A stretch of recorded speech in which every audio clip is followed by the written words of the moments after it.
وَمِمَّنْ خَلَقْنَا أُمَّةٌ يَهْدُونَ بِالْحَقِّ وَبِهِ يَعْدِلُونَ، اور انہی میں سے جو ایسے ہیں جو ہم نے پیدا کی ہے ایسی امت جو راہ دکھاتی ہے حق کے ساتھ اور حق کے ساتھ عدل و انصاف پر قائم ہے. یعنی کون؟ اہل حق، اہل ایمان، مسلمان. جہاں کوئی اللہ کے ساتھ شرک کر رہے ہیں نا تو اللہ نے اپنے وہ بندے بھی پیدا کیے ہیں کہ جو توحید بھی اسی طرح بیان کر رہے ہیں. بلکہ میرا تو یار یہ دعویٰ ہے، شرک اتنے شد و مد کے ساتھ لوگوں نے نہیں کیا جتنا لوگوں نے توحید شد و مد سے بیان کی ہے. تو اللہ تعالیٰ ایسے بندوں پر فخر کرتا ہے جو اس کی توحید کو بلند کرتے ہیں. سبحان ربک رب العزت عما یصفون. دیکھیں نا سورہ الصافات میں اللہ نے ایک ایک نبی کا ذکر کیا ہے. یار اللہ کو جو بندے پسند ہیں نا وہ اس کے پیغمبر ہیں، حقیقت بات ہے. اس لیے میں اکثر کہتا ہوں کہ اگر اس کائنات کی سب سے بڑی کوئی دعا ہے نا تو یہ ہے کہ یا اللہ پیغمبر بنا دے. لیکن یہ دعا حرام ہے کیونکہ پیغمبر کا عہدہ وہبی ہے، کسبی نہیں ہے. وہبی ہے یعنی گاڈ گفٹڈ، کسبی یعنی ایفرٹ پٹ کر کے نہیں آپ حاصل کر سکتے.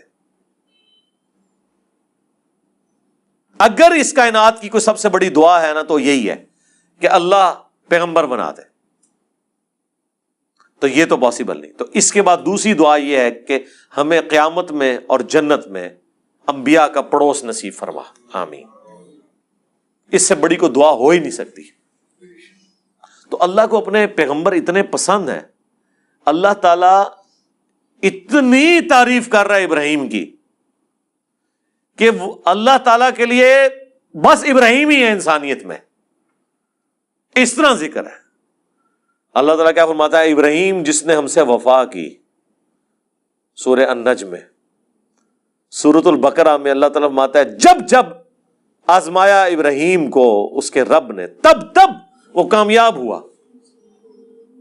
پھر سورہ الصافات میں تو بڑی قربانی کا ذکر ہے کہ بیٹے کی قربانی مانگ لی. پھر اللہ نے کہا کہ سلام علی ابراہیم، سلامتی ہو ابراہیم کے اوپر. یوں ہی ہم جزا دیا کرتے ہیں اپنے نیکوکار بندوں کو. ہم نے اس کی قربانی کو انسانیت میں ہمیشہ کے لیے زندہ کر دیا. آج امت محمدیہ ہے لیکن قربانی کو کہتی ہے سنت ابراہیمی، حج کو کہتی ہے سنت ابراہیمی، اسلام کو کہتی ہے دین ابراہیمی. ملت ابیکم ابراہیم ہوا سماکم المسلمین من قبل وفی ھذا. یار چھوڑ دے سب سے بڑی بات رسول اللہ، قل اننی ہدانی ربی الی صراط مستقیم. اے نبی تم فرماؤ مجھے تو میرے رب نے سیدھا راستہ دکھا دیا. دینا قیما ملت ابراہیم حنیفا، دین جو کہ قائم ہے ابراہیم کی ملت پہ جو سب سے ٹوٹ کر ایک اللہ کے ہو گئے تھے. وما کان من المشرکین، وہ مشرک نہیں تھے. پھر سورہ نحل میں اللہ نے فرمایا ابراہیم اکیلے پوری امت ہے، اکیلا پوری امت. یعنی کوانٹٹی کوئی اللہ کے نزدیک اہم نہیں، کوالٹی. بندہ کہتا ہے کہ پتہ نہیں ابراہیم نے کتنے 90 لاکھ کلمہ پڑھایا ہوئے گا. ہاں آیا نا داڑ تلے، دسو 90 بھی بندے نہ پورے کر سکتے. قرآن میں آیا ایک لوط ایمان لایا ابراہیم پہ، یا چند ان کے گھر والے جو بیوی بچے تھے، دیٹس آل. 10 کی گنتی بھی پوری نہیں ہوتی. اس لیے اللہ نے کہا ابراہیم پوری امت ہے. اللہ کے نزدیک ابراہیم علیہ السلام کی کتنی اہمیت ہے. تو سورہ الصافات میں اللہ نے ابراہیم کی قربانیوں کا ذکر کیا، نوح علیہ السلام کی کہا سلام علی نوح فی العالمین. ٹھیک ہے. موسیٰ اور ہارون کا ذکر کیا، سلام علی موسیٰ و ہارون. ٹھیک ہے. اور پھر اللہ تعالیٰ نے اینڈ پہ جا کے کنکلوڈ کیا سورہ الصافات میں تمام انبیاء پہ الگ الگ ذکر کر کے ان پہ سلامتیاں بھیج کے اینڈ پہ اللہ نے کہا سبحان ربک رب العزت عما یصفون. تیرا رب پاک ہے ہر اس شرک کی برائی سے جو لوگ اس کی طرف منسوب کرتے ہیں. کسی کو یہ ٹینشن نہ ہو جائے کہ اگر اللہ کے ساتھ کوئی شرک کرتا ہے یا اللہ کے لیے برے نام رکھتا ہے یا مخلوقات میں سے کسی کو اللہ کے برابر ٹھہراتا ہے تو اللہ کو کوئی ٹینشن ہو گئی ہے. نو، سبحان ربک رب العزہ، بے شک تیرا رب جو عزت والا ہے، پاک ہے، بلند ہے اس شرک سے جو لوگ اس کی طرف منسوب کرتے ہیں. وَسَلَامٌ عَلَى الْمُرْسَلِينَ. اس کے اندر پتہ کیا درد ہے؟ اللہ کہتا ہے ہمارے لیے تو ہمارے پیغمبر ہی کافی ہیں، سلامتی ہو ہمارے پیغمبروں پر، انہوں نے ایسا حق ہمارا ادا کیا کہ پوری انسانیت گمراہ بھی ہو جائے نا ہمیں کوئی پرواہ نہیں ہے۔ ہمارے جو سچے بندے تھے، ابراہیم، موسیٰ، عیسیٰ، نوح، آدم، محمد رسول اللہ صلی اللہ علیہ وآلہ وسلم، ان پر سلامتی ہو، والحمد للہ رب العالمین، اور تمام تعریفیں پھر اللہ کے لیے۔ اس لیے میں نے درود شریف پہ جو لیکچر دیا تھا نا، اس میں میں نے کہا تھا کہ سب سے بیسٹ درود وہ قرآن کے اندر آ گیا، سبحان ربک رب العزت عما یصفون وسلام علی المرسلین والحمد للہ رب العالمین۔ آپ کو مزے کی بات بتاؤں، یہ جو حدیث ہے نا بخاری مسلم کی کہ نبی علیہ السلام فرض نماز کے بعد پڑھتے تھے لا الہ الا اللہ وحدہ لا شریک لہ لہ الملک ولہ الحمد وہو علی کل شیء قدیر اللہم لا مانع لما اعطیت ولا معطی لما منعت ولا ينفع ذا الجد منک الجد۔ بخاری مسلم میں تو اتنی یہ دعا آتی ہے، جو حضرت معاویہ نے خط لکھا تھا تو مغیرہ ابن شعبہ نے یہ وظیفہ بتایا تھا ان کو کہ اللہ کے نبی فرض کی نماز کے بعد یہ پڑھا کرتے تھے۔ لیکن ترمذی میں جب یہ حدیث آتی ہے نا، اس کے ساتھ یہ الفاظ بھی ہیں کہ اس کے بعد حضور پڑھتے تھے سبحان ربک رب العزت عما یصفون وسلام علی المرسلین والحمد للہ رب العالمین۔ یہ قرآن کی جناب فیوریٹ ترین آیات ہیں۔ مجھے آج بھی یاد ہے، میں 2007 میں حج کیا تو 2007 کے اندر 2 حج آئے تھے، ایک جنوری کے مہینے میں اور ایک دسمبر میں، 18 دسمبر کو آیا تھا۔ تو وہ 18 دسمبر والا جو حج تھا نا، وہ میں نے کیا تھا۔ تو میدان عرفات میں اس ٹائم تو ظاہر ہے ہم نئے خود ابھی رائے حق کے مسافر تھے، ابھی تو پتہ ہی نہیں تھا کہ اللہ نے کتنا بڑا کام لینا ہے، میں نے تو ابھی کوئی ویڈیو ریکارڈنگز بھی شروع نہیں کی تھی۔ تو میدان عرفات میں مجھے آج بھی یاد ہے، میں جب دعائیں کر رہا تھا نا، تو مجھے ایک چیز جو میرے دل میں غم کے طور پہ تھی کہ دنیا کتنی شرک میں ڈوبی ہوئی ہے، اور پیغمبر دنیا میں آتے ہیں، کوشش کرتے ہیں، ایفرٹ پٹ کر کے چلے جاتے ہیں، لیکن پھر بھی ہدایت جن کی نصیب میں ہے وہ حاصل کرتے ہیں جو ایفرٹ پٹ کر رہے ہوتے ہیں۔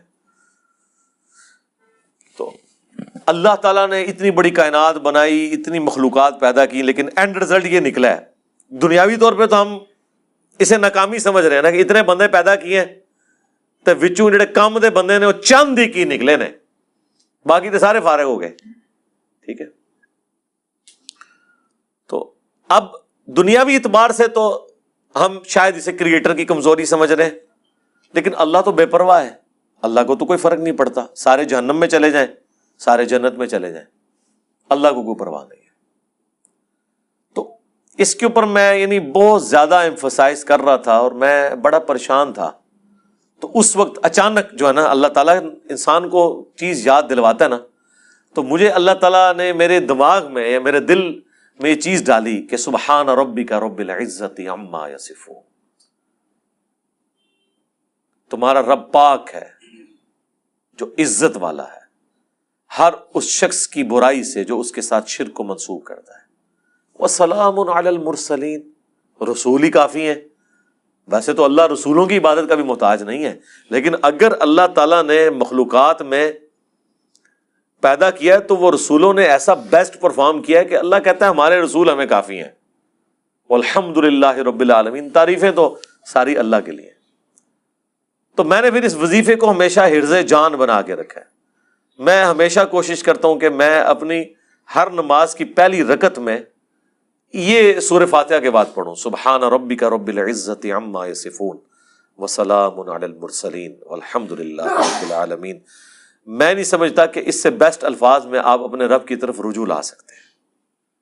ساری گمراہیاں، سارے شرک اللہ کو کوئی نقصان نہیں پہنچا سکتے۔ سبحان ربک رب العزت عما یصفون۔ اور اللہ کے بعد اگر کوئی حقدار ہے نا کہ اس کا شکر ادا کیا جائے تو وہ اللہ کے پیغمبر ہیں، جنہوں نے کمٹمنٹ کے ساتھ اللہ کی مخلوق تک اپنا پیغام پہنچایا، اور وہ اللہ نے اس میں ایڈ کر دیا وسلام علی المرسلین، سلام ہو رسولوں کے اوپر، والحمد للہ رب العالمین، اور تمام تعریفیں اس رب کے لیے جو سارے جہانوں کا پالنے والا ہے۔ تو میرے بھائی قرآن جس کو بابا مانتا ہے نا وہ پیغمبر ہوتے ہیں، باقی آپ کے بنائے ہوئے باپے ہیں، باقی سارے فالوورز ہوتے ہیں۔ قرآن کی ڈاکٹرن میں امام وقت کا پیغمبر، قرآن کی ڈاکٹرن میں اللہ کا نمائندہ وقت کا پیغمبر۔ اس لیے سورہ زمر میں آتا ہے جب جہنمی جہنم میں پھینکے جائیں گے نا تو فرشتے پوچھیں گے تمہارے پاس کوئی پیغمبر نہیں آیا تھا؟ وہ کہتے ہیں آیا تو تھا لیکن ہم نے جھٹلایا۔ حالانکہ پیغمبر تو صرف ان کے پاس آیا ہوتا ہے جن کے سامنے ہوتا ہے۔ جب ہم سے پوچھا جا رہا ہوگا کہ آپ کے پاس کوئی پیغمبر آیا تھا، ہم کہیں گے کہ آیا تھا تو ہماری موجودگی میں تو نہیں آیا۔ اللہ جس کو امام ڈکلیئر کیے ہوئے وہ وقت کا پیغمبر ہوتا ہے، چاہے آپ نے اسے دیکھا ہے یا نہیں دیکھا، آپ اس کی زندگی میں ہیں یا نہیں ہے۔ آپ کے لیے جس کو اللہ نے پیغمبر بنایا ہے نا، اللہ نے آپ کو اس کے ریفرنس سے، اور یہی قرآن میں ہے کہ ہر شخص کو اس کے امام کے ساتھ اٹھایا جائے گا۔ ٹھیک ہے جی، اللہ تعالیٰ سے دعا ہے جو حق بات میں نے کہی ہمارے دلوں میں راسخ فرمائے۔